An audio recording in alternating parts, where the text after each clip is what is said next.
నేను నీ నుంచి ఏమైనా తీసుకుంటున్నానా, ఆశిస్తున్నానా? లేదు కదా. కానీ రమణ నీ ఆత్మసాక్షాత్కారానికై నిన్ను నా సంరక్షణకి అప్పచెప్పారని నేను భావిస్తున్నాను. నువ్వు కూడా అలాగే భావిస్తున్నావని నాకు తెలుసు. అలాంటప్పుడు నా బాధ్యత ఏంటి? తన గురువు ఏ పనిని అప్పచెప్పితే అందువల్ల బాధ కలిగినా లేదా చావు సంభవించినా సరే అతను దానికి పూర్తి న్యాయాన్ని చేకూర్చక్కర్లేదా? దేవుడిచ్చిన ప్రాపంచిక విషయాల్లో గాని ఆధ్యాత్మిక జీవితంలో గాని ఎవరైనా ఏం ప్రగతిని సాధించగలరు? తనలో వెలిగే సత్యాన్ని చూడ్డానికి ఎవరైనా తన మనస్సుని నియంత్రించి దాన్ని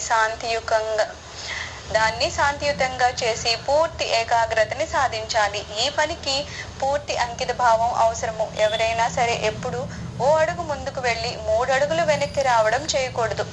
మన ఒక్క చర్యలో అయినా నిజాయితీ రహితంగా ఉంటే అలా నిజాయితీగా ఉండకపోవడం అలవాటయ్యి మన అన్ని పనుల్లోనూ చర్యల్లోనూ అది విస్తరించుకుంటూ ఉంటుంది. నువ్వు శరీరంలో ఓ భాగంలో హృదయ స్పందనని తెలుసుకుంటే శరీరం అంతటా అదే ఉంటుంది. ఇక్కడ ఏం చెప్తున్నారంటే, మనము నిన్న చూసినట్టు రత్నాంజీ గారు ఒక పాశ్చాత్యుడి దగ్గర ఆ అబ్బాయికి అన్ని నేర్పిస్తూ ఉన్నారు కదా. అక్కడ ఉన్నప్పుడు ఆ అబ్బాయి ఇది ఆయనకి అసౌకర్యమైన నా మనసుని ఎలా పరిశుద్ధం చేసుకోవాలో నాకు నేర్పి ఆయనలో నిజాయితీకి నేను కొద్దిగా కదిలిపోయాను.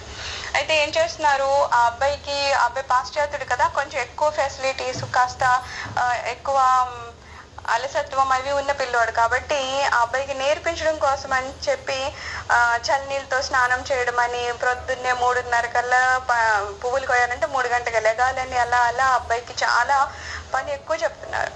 అయితే ఆ అబ్బాయికి అనిపించింది, బాబాయ్ నేను ఎక్కువ పని చేస్తున్నాను, ఎలాగా అనవసరంగా నేను ఏమన్నా ఆయనకి ఒప్పుకున్నాను అది ఇది అనుకుంటున్నప్పుడు దానికి సమాధానంగా రత్నాంజీ గారు చెప్తున్నారనమాట, నేను నీ నుంచి ఏమైనా తీసుకుంటున్నానా, ఆశిస్తున్నానా? లేదు కదా.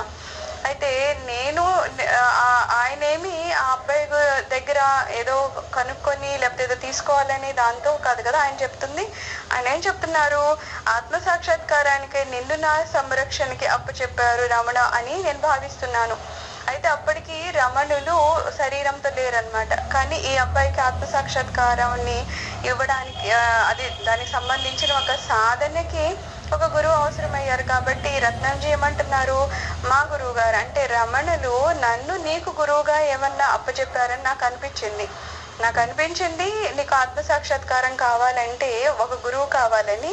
సో ఆ గురువు చేయాల్సిన పనిని రమణులు నాకు అప్పచెప్పారేమో అనిపిస్తుంది. అందుకని నేను నీకు ఇవన్నీ చెప్తున్నానని. నువ్వు కూడా అలాగే భావిస్తున్నావని నాకు తెలుసు. నువ్వు కూడా నన్ను అలాగ ఒక గురువు లాగానే అనుకుంటున్నావని నాకు తెలుసు. అలాంటప్పుడు నా బాధ్యత ఏంటి? తన గురువు ఏ పని అప్పచెప్తే అందువల్ల బాధ కలిగినా లేదు చావు సంబంధించినా సరే అతను దానికి పూర్తి న్యాయం చేకూర్చాలి. ఒక్కసారి గురువు గారు ఒక ఆజ్ఞ ఇచ్చారు అంటే ఇంకా మనం దాన్ని ఆలోచించకూడదు అనమాట. దానివల్ల ఏమైనా కష్టం వస్తుందా, నష్టం వస్తుందా, ఆఖరికి చావు వచ్చినా సరే ఏమంటున్నారు, నువ్వు ఏది ఆలోచించకుండా ఖచ్చితంగా ఆ పని నువ్వు చేసి తీరాలి అంటున్నారు. అంటే ఇక్కడ ఇంకేమనిపించింది, ఈ అబ్బాయి ఎవరున్నాడో ఆ అబ్బాయికి ఆత్మసాక్షాత్కారం కలిగించే బాధ్యత తన మీద ఉంది. అలాగ తన మీద రమణులు ఉంచారని అలాగా అనిపించడం అంటే ఖచ్చితంగా ఆయనకి వచ్చి ఉంటది. అందుకని ఆయన ఏమంటున్నారు, నేను అలా అనుకొని నీకు ఆత్మసాక్షాత్కారం ఎలా కలగాలో దాని గురించి నేను నిన్ను ముందుకు తీసుకెళ్ళడానికి ఇలా సహకరిస్తున్నానని చెప్పడం అనమాట. దేవుడిచ్చిన ప్రాపంచిక విషయాల్లో కానీ ఆధ్యాత్మిక జీవితంలో కానీ ఎవరైనా ఏం ప్రగతిని సాధించగలరు? అయితే మనకేంటి, అయితే ప్రాపంచిక విషయాలు ఉంటాయి, లేకపోతే ఆధ్యాత్మిక జీవితం ఉంటుంది. ఆ రెండిట్లో ఏ ప్రగతి సాధించగలరు అని అడుగుతున్నారు. అయితే తనలో వెలిగే సత్యాన్ని చూడడానికి ఎవరైనా తన మనస్సుని నియంత్రించి దాన్ని శాంతియుతంగా చేసి పూర్తి ఏకాగ్రతని సాధించాలి. ఒకటి ఉంది, ప్రాపంచిక విషయం ఉంటే ప్రాపంచిక విషయాల్లో ఏం చేస్తాము, ఎంచక్క బయట తిరగచ్చు, మన ఆలోచనలు కూడా బయటకు వెళ్ళిపోతూ ఉండొచ్చు. దాంట్లో పెద్ద నియంత్రించాల్సింది ఏమి ఉండదు. కానీ ఆధ్యాత్మిక ప్రగతి కావాలనుకుంటే ఇక్కడ ఏం చేయాలంటున్నారు, తనలో వెలిగే సత్యాన్ని చూడడానికి మనలో ఏ సత్యం అయితే ఉందో, మన జ్ఞాన స్థితి అంటే సత్యస్థితి కదా, ఆ సత్యానంద స్థితి, ఆ స్థితిని మనం చూడాలంటే ముందు మనం ఏం చేయాలి, మన మనసుని నియంత్రించాలి, దాన్ని శాంతియుతంగా చేసి పూర్తి ఏకాగ్రతని సాధించాలి. చాలా కష్టమైన విషయం ఏంటంటే ఈ ఆలోచనలు ఉన్నాయంటే బాహ్య ప్రపంచంలో అయితే ఎంచక్కా తిరుగుతూ ఉంటాయి, దాని గురించి మనం కష్టపడక్కర్లేదు. కానీ ఇక్కడ మనం ఏమనుకుంటున్నాము, ఈ ఆలోచనలు అన్నింటినీ నియంత్రించాలి, మన లోపల ఉన్న ఆ సత్యాన్ని తెలుసుకోవడం కోసం అని చెప్పేసి శాంతియుతంగా చేసి దాన్ని పూర్తి ఏకాగ్రత చేయాలి అంటున్నారనమాట. ఈ పనికి పూర్తి అంకిత భావం అవసరం. ఖచ్చితంగా నేను ఆ సత్యాన్వేషణ చేయాలి, నేను జ్ఞానాన్ని తెలుసుకోవాలి, నేను ఆత్మని చూడాలి అనుకున్న వాళ్ళు మాత్రమే, అంత అంకిత భావం ఉన్న వాళ్ళు మాత్రమే ఆత్మ సాక్షాత్కారానికి ప్రయత్నం చేస్తారు. అలా చేయనప్పుడు అది దొరికే సమస్య లేదు అంటున్నారు. ఎవరైనా సరే ఎప్పుడు ఓ అడుగు ముందుకు వెళ్ళి 3 అడుగులు వెనక్కి వేయడం రావడము చేయకూడదు. ఏదో ఎక్కడికో వెళ్ళాలనుకున్నాం, ఒక అడుగు ముందుకు వేస్తున్నాం, 3 అడుగులు వెనక్కి వేస్తున్నాం అంటే మనం వేయాలి అనుకున్న దానికన్నా ఇంకా 2 అంతలు ఎక్కువ మనం వెనక్కిపోతూ ఉంటాం కదా.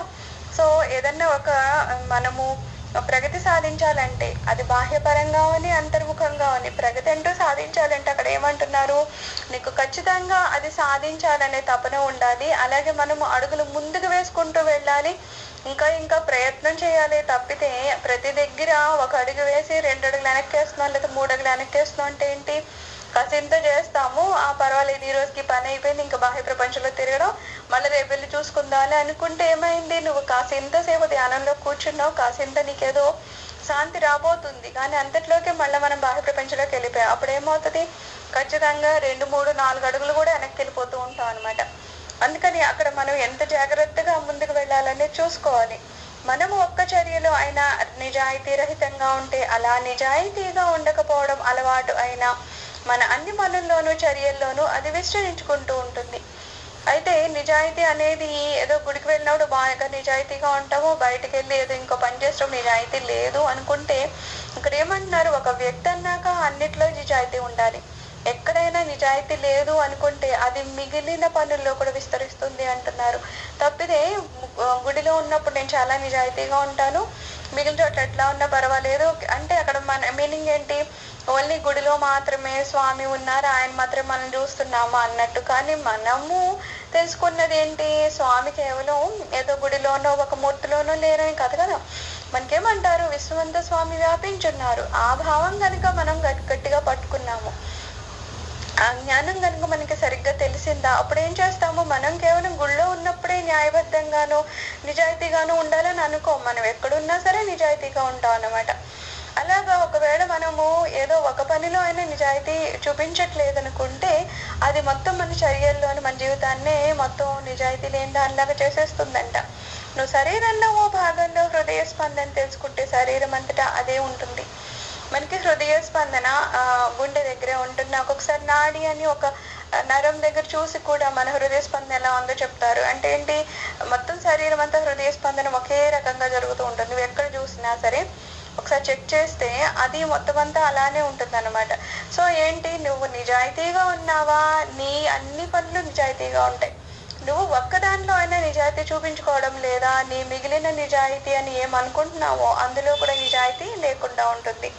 సో ఏమంటున్నారు, నువ్వంతటా ఒకలానే ఉండడానికి ప్రయత్నం చేయాలి. తప్పితే ఒక్క దగ్గర ఏదో మంచిగా ఉంటాను, ఇంకో దగ్గర చెడుగా ఉంటాను, ఇంకో దగ్గర నిజాయితీగా ఉంటాను, ఇంకో దగ్గర నిజాయితీ లేకుండా ప్రవర్తిస్తాను అనుకోవడం సరైన పద్ధతి కాదంటున్నారు. మనస్సుని అభివృద్ధి చేసి చక్కదిద్ది మలుచుకోవడము చాలా కష్టమైన పని. అందువలన ఎవరైనా ఏ పని చేసినా దాన్ని పూర్తి అంకిత భావంతో చేయాలి. అందుకని ఏమంటున్నారు, మనసుని మలుచుకోవడం అంటే అది అంత ఈజీ కాదు. ఏదో దానికే ఏదో మనం చెప్పి అభివృద్ధి చేసి చక్కదిద్ది మనసుని ఏదన్నా అలా చేస్తాము అంటే అది చాలా కష్టమైన పని అంటున్నారు. అందుకని ఏమంటున్నారు, నువ్వు పూర్తి అంకిత భావంతో చేయాలి. మనసుని దానికి అది ఇలా ఇంప్రూవ్ చేసుకోవాలి అంటే చేయదు. దానికి పద్ధతి ఏంటంటే, ఎందుకు ఆ పని చేస్తున్నావో దానికి వెనక ఉన్న రహస్యం ఏంటి, లేకపోతే ఆ పని చేయడం వలన మనకి వచ్చే మంచి ఏంటి, లేకపోతే మనము ఏ లక్ష్యాన్ని ఎట్లా చేరుకుంటున్నాము, ఆ లక్ష్యానికి ఇవన్నీ ఎలా సహకరిస్తాయి. ఇలాగ ఒక చిన్న పిల్లోడిని కూర్చోబెట్టి మనము చెప్పినట్టు ఏదో స్కూల్కి వెళ్ళిన మారాం చేస్తున్న ఒక పిల్లోడిని మనం గట్టిగా లాగేసి కొట్టేసి తీసుకుని వెళ్తే వాడు అసలు వెళ్ళాడు, అలానే కూర్చుంటాడు, ఎంత లాగినా రాడు. సో అలాగ మనం ఏదో వాడిని మనసుని ఏదో బలవంతంగా ఏదో పనులు చేయించాలంటే అది అట్లా జరగదు. సో ఏం చేయాలి, నెమ్మదిగా ఆ బాబుకి మనం ఏదో చెప్పడానికి ప్రయత్నిస్తాం. నువ్వు వెళ్తే ఏదో చాక్లెట్ ఇస్తాను, లేదు అక్కడికి వెళ్ళాక ఏదో మంచి మార్క్స్ వచ్చాయి, నువ్వు ఎగ్జామ్లో ఫస్ట్ వస్తే ఇంకోటి ఏదో ఒక బొమ్మ కొన్ని ఇస్తా, ఇలా ఏదో ఏదో చెప్తాము. ఇంకా ఇంత అబ్బాయికి జ్ఞానం వచ్చింది, ఇంకా పెద్దోడయ్యాడు. ఆ తర్వాత ఏమంటాము, నువ్వు ఇలా చదువుకుంటే నీకు మంచి ఉద్యోగం వస్తుంది, మంచి ఉద్యోగం వస్తే నీకు లైఫ్ బాగుంటుంది అని ఏదో వాళ్ళకి ఏది కావాలి, ఏది ఉంటే వాళ్ళకి బాగుంటుంది అనిపిస్తుందో అలాంటి వాటిగా మనం చెప్పుకుంటూ పోతాం. అలాగే మనసు కూడా ముందేం చేస్తుంది, అది మారం చేస్తుంది. అది ఎంతసేపు బాహ్య ప్రపంచంలో తిరుగుతానంటది. అమ్మ శాంతిగా కూర్చో, ఏం ఆలోచించొద్దు, అలా ఉండు అంటే ఉంటుంది? అస్సలు ఉండదు. మనసు భయంకరంగా తిరుగుతూ ఉంటుంది. మరి దాన్ని ఎలా మనం లోపరుచుకోవాలంటే దానికి అవగాహన కలిగేటట్లు మనం చెప్తూ ఉండాలి. ఇలా చేస్తే ఇలా ఉంటావు, ఇలా చేస్తే ఇలా ఉంటావు. ఎందుకు అలా శాంతియుతంగా ఉండాలంటే నువ్వు కోరుకునేది శాంతే, నువ్వు కోరుకునేది ఆనందమే కదా. అది నీకు అంతర్ముఖమైనప్పుడే దొరుకుతుంది. తప్పితే బాహ్య ప్రపంచంలో నువ్వు ఎంత పరిగెట్టినా నీకు దొరకదు అని దానికి అవగాహన వచ్చేటట్లు మనం చేస్తే అప్పుడు మన మనసు మనకి కంట్రోల్ అవుతుంది. తప్పితే లేనంతసేపు అది అలాగా బయట తిరుగుతూనే ఉంటుంది అనమాట. నిజానికి మానసిక ఏకాగ్రతకి పనిని సరిగ్గా చేయడమే అతి శక్తివంతమైన సాధన. అయితే ఏమంటున్నారు, మనసుని ఏకాగ్రత చేయాలి అంటే ఆ పని మీద మనకి ఇంట్రెస్ట్ ఉండాలి, ఫస్ట్ అంకిత భావం ఉండాలి. ఒక పనిని మనం చక్కగా చేయాలనుకున్నప్పుడే మనసు అక్కడ నిలుస్తుంది. మనం అసలు ఆ పని చేయాలని పెద్దగా ఇంట్రెస్ట్ లేదు, అసలు చేసినా ఏదో అయితే ఇందులో లేదులే అని మనమే అనేసాము. మన సంకల్పంలోనే ఏదో తేడా ఉంది. అప్పుడు అందులో అంకిత భావం లేదు, ఏకాగ్రత లేదు. అప్పుడు మనసు ఎందుకు అక్కడ ఉంటుంది? అది ఉండదు కదా.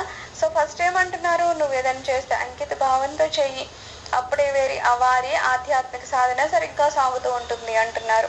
నా గురువు నాలో ఆధ్యాత్మికతని చొప్పించినట్లుగా నేను కూడా వదలకుండా మంచి ఉదాహరణగా నిలిచి నీకు కూడా అదే విధంగా బోధిస్తే అప్పుడు దేవుడి కృపతో నువ్వు కూడా ఇతరుల విషయంలో దాన్ని చేయగలుగుతూ ఉంటావు. అందుకనేమంటున్నారు, నా గురువు గారు ఎలా అయితే ఆధ్యాత్మికతని నాలో చొప్పించారో అలాగే నేను కూడా. ఇప్పుడు గురువు గారి దగ్గర ఒక అబ్బాయి నేర్చుకున్నాడంటే గురువు గారు ఎలా చెప్పారో అలాగే ఈ అబ్బాయి నేర్చుకుంటే ఇంకా అందంగా నైపుణ్యంగా చేయగలిగితే అప్పుడేమంటారు, గురువు గారి దగ్గర బాగా నేర్చుకున్నారు, లేదా గురువుని మించిన శిష్యుడు అంటారు. ఎప్పుడు మనం ఆ గురువు గారు చెప్పింది అలా నేర్చుకున్నప్పుడు అప్పుడే కదా ఇంకెవరైనా మన దగ్గర నేర్చుకోవడానికి ఉత్సుకత చూపిస్తారు. కానీ మనమే సరిగ్గా నేర్చుకోలేదు, మనమే సరిగ్గా లేనప్పుడు మనం ఇంకోళ్ళకి ఎట్లా చెప్తామో చెప్పలేం కదా. అందుకని నేనేమంటున్నారు, నేను గురువు గారి దగ్గర ఏదైతే నేర్చుకున్నానో అది నీకు చెప్తున్నాను. అలాగే నువ్వు కూడా బాగా నేర్చుకొని నువ్వు పర్ఫెక్ట్గా తయారైతే, నువ్వు మంచిగా తయారైతే నిన్ను చూసి ఇంకో నలుగురు నేర్చుకుంటారు. అందుకని ఏమంటున్నారు, దేవుడి కృపతో నువ్వు కూడా ఇతరుల విషయంలో దాన్ని చేయగలుగుతావు. అలా కాకపోయినా అది నీ బంధ విముక్తికి ఉపయోగపడుతుంది. సరే, నలుగురికి నువ్వు ఉపయోగపడలేదు అనుకుందాం, నువ్వేదో నలుగురికి ప్రేరణ చేసే స్థితిలో లేకపోయినా అట్లీస్ట్ ఏమంటున్నారు, నీకు బంధ విముక్తి అయితే అవుతుంది. ఏ విషయమై నువ్వు బాహ్య ప్రపంచాల్లో తిరుగుతూ ఉన్నావో అలా తిరగడం వల్ల ఏ బంధాల్లో పడి మనం కొట్టుకుంటూ ఉన్నామో, ఏ బంధాల వల్ల మనకి అశాంతి, ఎంతో ఆతృత ఇవన్నీ కలుగుతూ ఉంటాయో వీటన్నింటి నుంచి మనము శాంతిని పొందాలన్నా, మనము మనలో ఉన్న సహజ ఆనంద స్థితిని చేరాలన్నా ఏం చేయాలి, మనం అంతర్ముఖం అవుతూ ఉండాలి. సో ఇలా చేస్తే అట్లీస్ట్ నీకేమవుతుంది, బంధ విముక్తి అవుతుంది. ఎప్పుడైతే బంధ విముక్తి అయ్యావో ఖచ్చితంగా నువ్వు సహజానందాన్ని పొందుతూ ఉంటావు అనమాట. సమాధి దగ్గర ఉదయపు పూజ అయ్యాక రత్నంజీ ఆశ్రమంలోని తన గదికి తన సొంత పూజను చేసుకోవడానికి వెళ్ళారు. ఎప్పుడు ఆయన పూజ చేస్తారని చెప్పారు కదా, 3 పూటలు రత్నంజీ పూజ చేస్తారనమాట. నేను పూలు కోసి తెస్తూ గదిని తుడుస్తూ వస్తువులను అందుబాటులో ఉంచుతూ పూజకు చక్కగా హాజరవుతూ ఉన్నాను. ఈ అబ్బాయి ఏం చేస్తున్నాడు, పొద్దున్నే 1.5 సేపు పువ్వులు కోస్తాడనమాట. ఆ పువ్వులు కోయడం, అక్కడికి వెళ్ళడము, అక్కడ గుడిని శుభ్రం చేయడము, అలాగే రత్నంజీ ఉండే ఆ గదిని శుభ్రం చేయడము, అలాగా అంతా ఆయనకి చేస్తూ ఉన్నాడు. ఎప్పుడు గురువు గారు ఏం చేస్తున్నారో అది అలాగా మనం ముందు శారీరకంగా చూస్తూ ఉంటే మానసికంగా కూడా ఇవన్నీ పట్టుకుంటూ ఉంటాం అనమాట. అందుకని ఎప్పుడు గురువు గారిని అలాగ అనుసరిస్తూ ఉండాలి. వాళ్ళు ఏం చూస్తున్నారో మనం చూస్తూ ఉన్నా, లేకపోతే వాళ్ళు చేసినట్టు మనం చేయడానికి కూడా ప్రయత్నం చేస్తూ ఉంటే నెమ్మదిగా ఆ తర్వాత కూడా ఎందుకో ఏంటో కూడా మనకి తెలిసే అవకాశాలు ఉంటూ ఉంటాయి. అందుకని ఈ అబ్బాయి ఫస్ట్లో ఏం చేస్తూ ఉన్నాడు, ఎంతసేపు ఆయన ఏం చేస్తున్నారో వెనకాల అబ్బాయి చేయడం, ఆయనకి ఏమేం కావాలో అన్నీ అందించడం, అట్లా అన్నీ చేస్తున్నాడు అనమాట. నాకు ఆ పూజ వెనుక ఉన్న ఆదర్శం బాగా అర్థం కాకపోయినా అనేక శ్లోకాలు మంత్రాలు ఉచ్చారణ వలన పుట్టే వాతావరణము ఆనందాన్ని కలిగిస్తోంది. ఎక్కడైతే ఆ వేదాలు అవన్నీ ఉంటాయో అవి ఏంటో మనకు అర్థం కాదు, ఆ భాష వేరుగా ఉంటుంది, కానీ ఎందుకో అవి వినేసరికి మనకి మహా ఆనందం కలుగుతూ ఉంటుంది. అదే మనకి ఇంకా గురుకృప ఉందంటే వాళ్ళ తర్వాత ఆ శ్లోకానికి అర్థాలు కూడా చెప్తూ ఉంటారు, ఇంకా ఇంకా ఆనందం వస్తూ ఉంటుంది అనమాట. ఎందుకో ఆ పదాల్లో ఆనందం ఉంటుంది, దాని అర్థం తెలుసుకునే కొద్దీ ఇంకా ఆహ్లాదంగా ఉంటుంది. అందుకని ఆ అబ్బాయి ఏమంటున్నాడో నాకు అర్థం కాకపోయినా అక్కడ ఉండి ఆ శ్లోకాలు మంత్రాలు ఆ ఉచ్చారణలు వింటుంటేనే ఆనందపడేవాడిని. అదే కాకుండా అక్కడ అవన్నీ ఆ వాతావరణం కూడా ఊరికనే ఆ వాతావరణం కూడా చాలా ఆనందంగా ఉండేది అని. ఈ ఉదయం పూజ అయ్యాక ఆయన నా వంక తిరిగి అడిగారు, నువ్వు కొద్ది రోజులుగా ఇక్కడ నా పూజను చూస్తున్నావు, నువ్వు కూడా పూజను ఎందుకు చేయకూడదు అని. పూజ చేయడం బాగుంటుంది, వినడానికి బాగుంటుంది, అక్కడ ఉన్న వాతావరణం బాగుంటుంది. సో ఏదో అబ్బాయి చూస్తున్నాడు కదా అని చెప్పేసి ఆ తర్వాత ఆయన మళ్ళీ అడిగారట, నువ్వు కూడా పూజ చేయని. పాశ్చాత్యుడికి పూజ చేయడం సాధ్యమా? మీరు సంస్కృతంలో శ్లోకాలు చదువుతున్నారు, నేను సంస్కృత భాషని నేర్చుకోవాలంటే చాలా సమయం పడుతుంది. అంతేకాకుండా నేను ధ్యానం చేసుకుంటూ మీకు సేవ చేయాలనుకుంటున్నాను, నా సమయాన్ని ఇంకో భాషను నేర్చుకోవడానికి ఖర్చు చేయదలుచుకోలేదు. నేను జవాబు చెప్పాను. పాశ్చాత్యులు పాపం తెలుగు మాట్లాడటంగా లేకపోతే ఏదో మన భారతలో ఉన్న భారతదేశపు భాషలు మాట్లాడటం కష్టపడతారు. మళ్ళీ సంస్కృతం నేర్చుకోవడము, ఆ సంస్కృతంలోని శ్లోకాలు మంత్రాలు నేర్చుకోవడం అంటే నాకు చాలా సమయం పడుతుంది కదా, అలా అయితే అంత సమయం నాకు వేస్ట్ అయిపోతుంది కదా. ఎందుకంటే నేనే మీకేదో సేవ చేయడము, మిగిలింది ఏదైనా టైం ఉంటే ఏదైనా ధ్యానం చేసుకోవడంలో నేను అలా ఉండాలనుకుంటున్నాను, కానీ ఇంకా వేరే భాషను నేర్చుకుంటున్న టైంని ఏమి వృధా చేసుకోవాలనుకోవడం లేదు అని చెప్తున్నాడు. నువ్వు సంస్కృతం నేర్చుకోవాల్సిన అవసరమే లేదు, మహర్షి రాసిన భక్తి గీతాల్లోంచి పూజా శ్లోకాలని నీకు ఇంగ్లీష్లో రాసిస్తాను, నువ్వు ఊరికే వాటిని ఉచ్చరిస్తూ పూజ యొక్క యాంత్రిక విధానాన్ని నేర్చుకుంటే చాలు. ఎవరికైనా శ్రద్ధా భక్తి ముఖ్యమే కానీ భాష కాదు. దేవుడికి హృదయం గురించి తెలుసు, మన బయటి చర్యలు ఆయన పెద్దగా పట్టించుకోరు అంటున్నారు. అయితే ఏమంటున్నారు, నువ్వు సంస్కృతం నేర్చుకొని ఆ శ్లోకాలు అవన్నీ నేర్చుకోవాలంటే అంత అవసరం లేదు. మహర్షి రాసిన మన రమణ మహర్షి గారు కొన్ని రాసున్నారు కదా భక్తి గీతాలు, అందులో కొన్నింటిని పూజా శ్లోకాలని నీకు రాసిస్తాను. అయితే వాటిని ఉచ్చరిస్తూ నువ్వు యాంత్రిక విధానాన్ని నేర్చుకుంటే చాలు. యాంత్రికంగా మనం చెప్పుకున్నాం కదా, కనీసం మనం పంచోపచారాలు రోజు చేయాలి భగవంతునికి. కనీసంలో కనీసం అది కూడా చేయము అంటే కృతజ్ఞుడు అంటాడు కదా, అంటే మనము ఆయనకి కృతజ్ఞత చెప్పనట్లు అన్నమాట. స్వామి నుంచి తీసుకొని ఇన్ని వాడుకుంటున్నాము, కానీ కనీసంలో కనీసము ఒక 2 నిమిషాలు అక్కడ మనం ఉండి ఈ 5 ఉపచారాలు కూడా చేయట్లేదు అంటే మనం తీసుకున్న వాటికి కృతజ్ఞతలు చెప్పదంటనమాట. మనం కృతజ్ఞుని అనిపించుకుంటాం. అందుకని ఏవో చిన్న కొన్ని శ్లోకాలు తీసుకొని వాటిని ఉపయోగించుకొని ఏదో యాంత్రిక విధానంగా అంటే అంతంత మాత్రం. ఇప్పుడు పిల్లలు ఉన్నారు, మనం పూజ చేస్తుంటే వాళ్ళు వస్తారు, వాళ్ళకి ఎక్కడ ఎలా వేయాలో తెలియదు, ఏ పుష్పం ఎట్లా పట్టుకోవాలో తెలియదు, పసుపు కుంకుమ కూడా ఇంతంత పోస్తారు, అది ఇష్టం. కానీ అసలు వద్దు అనడం కన్నా అలా వదిలేస్తే వాళ్ళకి అంతో కొంత ఏదో వస్తుంది కదా, మనకి ఆనందంగా అనిపిస్తుంది. ఇంత చిన్నోడు భలే చేసేస్తున్నాడు అంటాం కదా. సో అలాగనే ఇప్పుడు ఏమంటున్నారు, ఇక్కడ మనకి శ్రద్ధ భక్తి ముఖ్యం తప్పితే మనకి భాష రాలేదు కదా అని దేవుడు ఏమి బాధపడిపోడు, ఆయన ఏమి వేరేగా తీసుకోరు అనమాట. సో ఏమంటున్నారు, మన బయట చర్యలను ఆయన పెద్దగా పట్టించుకోరు. మనము ఎంత భక్తితో ఎంత శ్రద్ధతో నిజంగా ఆయన పూజ చేయాలి అనిపిస్తే ఈ అబ్బాయి శ్లోకాల్లో తప్పులు వచ్చినా లేకపోతే అక్కడ నిజంగానే ఏ వస్తువు ఎక్కడ వేయాలో అలా వేయకపోయినా ఏం జరిగినా నిజంగా బాహ్య ప్రపంచానికి బాహ్య చర్యలకి అంత ఇంపార్టెన్స్ ఇవ్వాల్సిన అవసరం లేదు. అసలు ఇంపార్టెన్స్ ఎక్కడ ఉంటుంది, మన భక్తిలోనే శ్రద్ధలోనే ఉంటుంది. సో తర్వాత 1-2 రోజుల పాటు రత్నంజీ పూజ చేసే క్రతువుని ఇంగ్లీష్లో తేలిక పద్ధతిలో రాశారు. పూజా ప్రయోజనం కూడా నాకు ఆయన వివరించారు. ఏదో పూజ చేయడమే అంటే దానికి కూడా ఎందుకు అసలు మనిషి అట్లా పూజ చేస్తున్నారు అనే దానికి కూడా ఒక ప్రయోజనం ఉంటుంది కదా, ఎందుకు అనేది తెలియాలి కదా. సో ఆయన ఏంటంటే ఇంగ్లీష్లో రాయడమే కాకుండా అది కూడా చెప్పారట, అసలు ఎందుకు చేస్తాము పూజ అనేది కూడా ఆయన చెప్పారట. పూజారికి క్రతువుతో కూడిన పూజ కేవలం ఒక్క ఋతువు అయినా సాధకుడికి మాత్రం అది మనస్సుని ఏకాగ్రత పరచడానికి ఒక సాధనం అవుతుందని చెప్పారు. ఏదో పూజ చెయ్యాలి అనుకునేవాడు ఎవరన్నా ఉన్నాడు అనుకో, వాడు ఆ టైంకి గబగబ ఒక శ్లోకం చదువుతాడు, అక్కడ ఏం వేయాలో అది వేసేస్తూ ఉంటాడు. తప్పితే నిజంగా మనసు దానికి కనెక్ట్ అయిందా లేదా, లేకపోతే అక్కడ ఒక మూర్తి ఉందని మూర్తి మీద వేస్తున్నాడా, లేకపోతే మూర్తిని ఒక భగవంతుని రూపంగా భగవంతుడే ఒక మానవాకారంలో మన ఎదురుగుండా ఉంటే ఎలా ఉన్నారు అని మనము భావించగలిగి మన మనసును కూడా ఎక్కడెక్కడెక్కడో పెట్టకుండా తీసుకొచ్చి ఆయన పాదాల దగ్గర పెట్టి ఇక్కడ ఉపచారాలు ఉన్నాయి కదా, షోడశోపచారాలు అవి చేసినప్పుడు అక్కడ ఏమంటారు, ఏదో పాదయోపాద్యం అంటారు, పాదాలను కడగమంటారు. వెంటనే మనకి ఏం స్ఫురిస్తుంది, ఆ ఎదురుగుండా స్వామివారు ఉన్నారు, ఆ పాదాలు ఉన్నాయి, ఆ పాదాలకి ఏవో పారాణి పెట్టి ఉన్నాయి, చాలా అందంగా ఉన్నాయి. ఆ గోల్డ్ ఏదో సూర్య భగవానుడు ఉదయిస్తే ఎలా ఉంటుంది అంతలాగా మెరుస్తూ ఉన్నాయి. ఇలాగా ఏదో ఒక భావం మనకు వస్తూ ఉంటుంది. లేదు మనకు అలా కళ్ళ ఎదురుగుండా ఆ స్వరూపం అట్లా కనిపిస్తూ ఉంటుంది. అంటే ఇక్కడ ఏం చెప్తున్నారు, ఈ క్రతువు ఎందుకు ఉంటుంది అంటే అది సాధకుడిని మనసు ఏకాగ్రత పరచడానికి.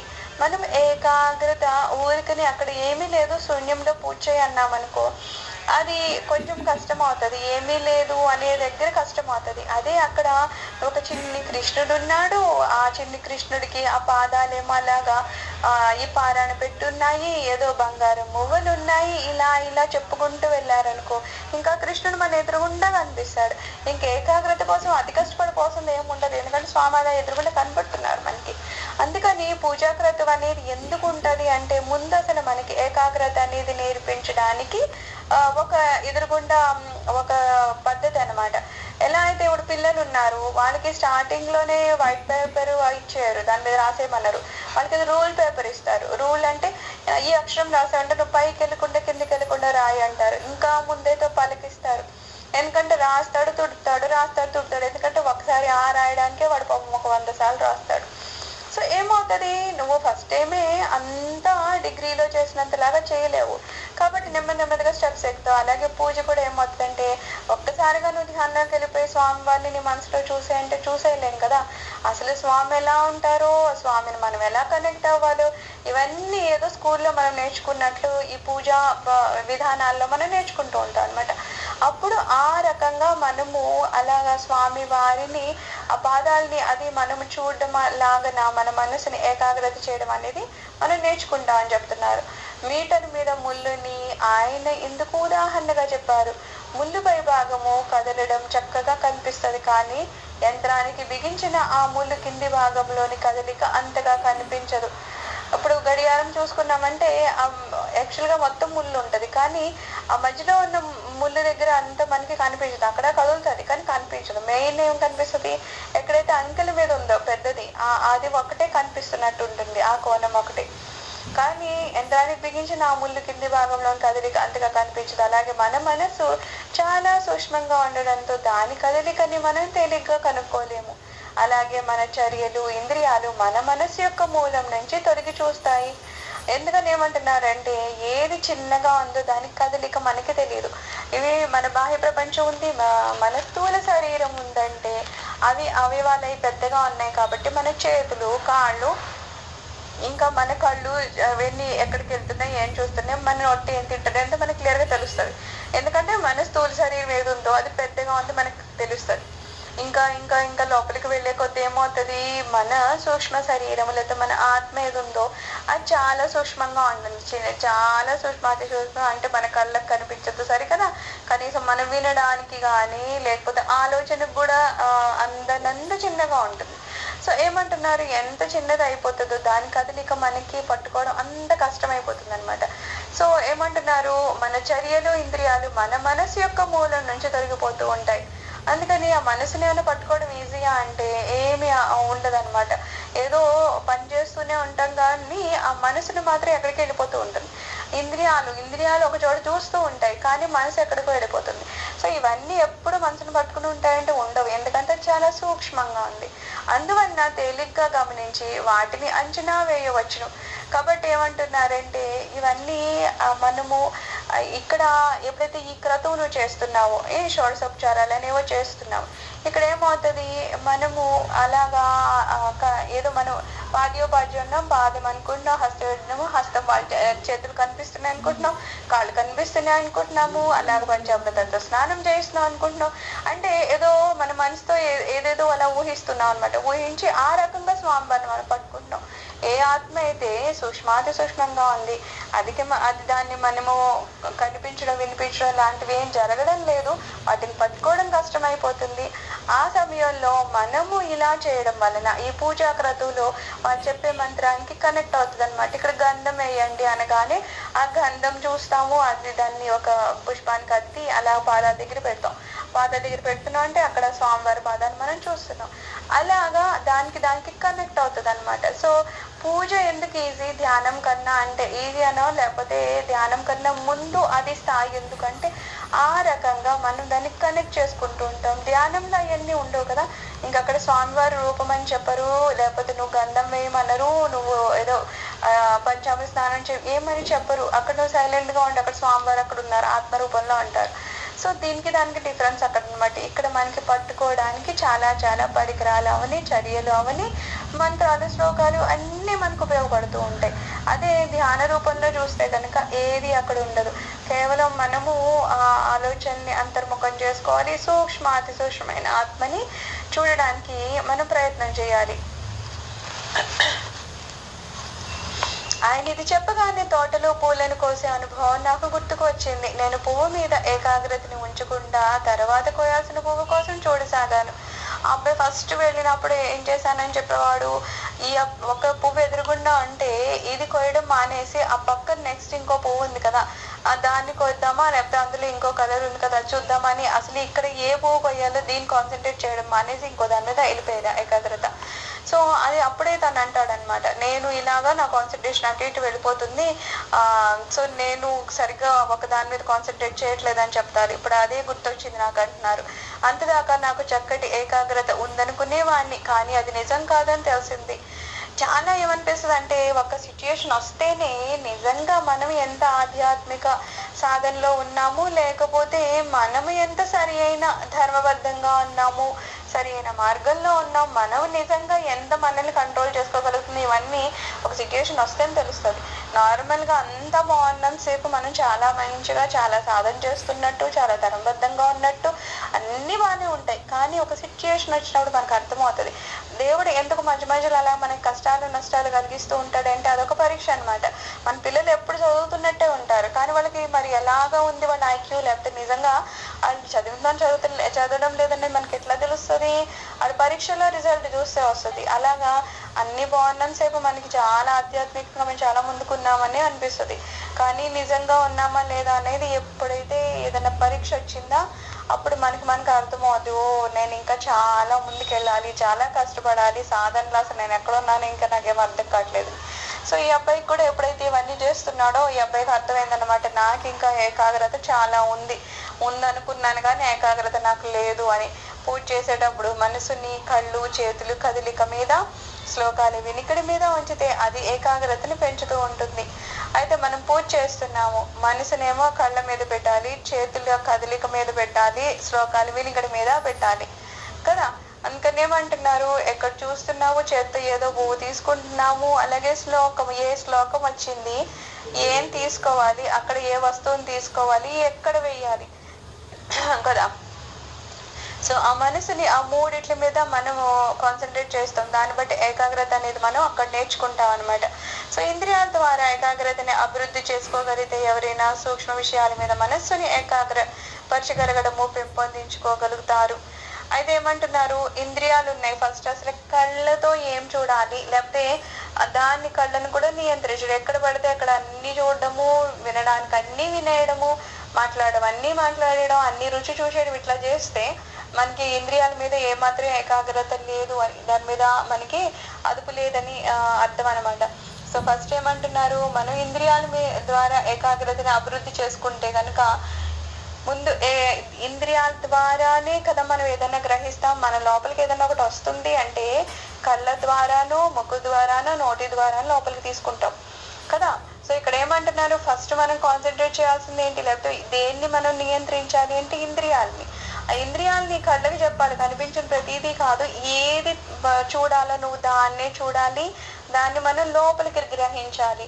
అలాగే ముక్కుతో కానీ, నోటితో కానీ, ఈ చెవులతో, ఇంపార్టెంట్ ఈ చెవులకు కూడా ఏది పడుతుంది మనసులోకి వెళ్ళిపోయేలాగా అన్ని తప్పు మాటలు కూడా వినేయడం అట్లా చేయకూడదు అనమాట. ఎప్పుడు మంచి మాటలు వినేలాగానే ఆ ఇంద్రియాలు మనం ప్రోత్సహిస్తూ ఉండాలి. అక్కడ ఏమంటున్నారు, ఇంద్రియాలని ఏకాగ్రతని అభివృద్ధి చేసుకోగలిగితే ఎవరైనా సూక్ష్మ విషయాల మీద మనస్సుని ఏకాగ్రపరచుకోగలడం, పెంపొందించుకోగలుగుతూ ఉంటారు. సో మనస్సుని మనం కంట్రోల్ చేయాలంటే ఫస్ట్ ఇంద్రియాన్ని కంట్రోల్ చేయాలన్నమాట. ఇంద్రియాల నుంచి ఏం వింటున్నావో, ఏం చూస్తున్నావో, ఏం మాట్లాడుతున్నావో అదే నీకు మనసుని పట్టుకుని ఉంటుంది. దీన్ని కనుక కంట్రోల్ చేసావా మనసు కంట్రోల్ అయిపోతుంది.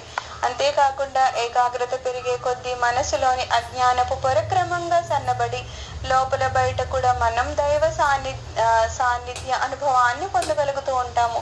అందుకని ఏమంటున్నారు, ఎలా అయితే మనకి వెలుగొచ్చే కొద్ది చీకటి పోతుందా అన్నట్లు ఎలా అయితే మనము ఈ ఇంద్రియాలను కాన్సన్ట్రేట్ చేస్తూ పోతున్నాం, ఇంద్రియాలను ఇంకా ఇంకా ఇంకా ఏకాగ్రత చేస్తున్నాం, మంచిగా చేస్తున్నాము, దాన్ని బట్టి మనసు కూడా మంచిగా తయారవుతుంది. దాన్ని బట్టి మనలో ఉన్న అజ్ఞానం పోయి జ్ఞానం పెరుగుతూ ఉంది కదా.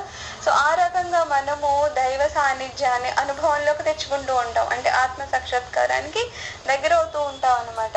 ఇది పూర్తి స్థాయికి చేరుకోగానే ఎవరికైనా దైవ దర్శనం లభిస్తుంది. సో దైవ దర్శనం చేయాలంటే ఏమంటున్నారు, నువ్వు ముందు ఇంద్రియాన్ని కంట్రోల్ చేసుకో, దాని నుంచి మనసుని కంట్రోల్ చేయి, ఆఖరికి నువ్వు నీలో ఉన్న ఆ దైవం ఏమున్నారో ఆయన్ని దర్శనం చేసుకోగలుగుతావు అని చెప్తున్నారు. సర్వం శ్రీ గురు చరణ అరవిందార్పణమస్తు. ఇప్పుడు ధ్యానం చేసుకుందాము. మనము మార్నింగ్ సెక్షన్ స్టార్ట్ చేసేయండి అమ్మా.